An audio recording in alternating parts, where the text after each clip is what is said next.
આમ લગભગ 2 દિવસ રોકાયા અને થાક ઉતાર્યો અને બીજે દિવસે વહેલી સવારે વણઝારાનો કબીલો વલાસણ ગામમાંથી નીકળી ગયો. પણ માં મેલડીનો કરંડિયો સાથે લઈ જવાનું ભૂલી ગયા.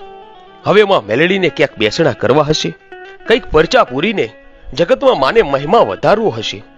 એટલે કદાચ માં મેલડીએ જ સ્વયં લીલા કરી હોય એમ વણઝારા પોતાની કુળની દેવી માં મેલડીને તે દિવસ વલાસણની ધરતી ઉપર એકલા છોડીને સાથે લીધા વિના જ આગળ ચાલી નીકળ્યા. અને થોડે દૂર પહોંચ્યા ત્યાં તો માં મેલડીને ફરી ચમત્કાર કર્યો હોય એમ એમને યાદ આવ્યું કે આપણે માતાજીને તો કેરડાના ઝાડ નીચે જ મૂકીને નીકળી ગયા. ત્યાર પછી તેઓ તરત જ પાછા વલાસણ માતાજીને સાથે લઈ જવા માટે આવે છે અને બધા એમાં મેલડીને અરજ કરતા કહે છે, હે મારા રૂડા કરંડિયાની દેવી માં મેલડી, અમારાથી બહુ મોટી ભૂલ થઈ ગઈ છે. અમે તમને સાથે લીધા વિના જ અહીંથી નીકળી ગયા. હે માં, અમને માફ કરી દે. તારા વગર જગતમાં અમારું કોણ છે માં? આમ વણઝારાઓએ અંતરમનથી અરજ કરી એટલે માં મેલડીએ ખમકારો કરતા કહ્યું, ખમ્મા ખમ્મા મારી નાતને.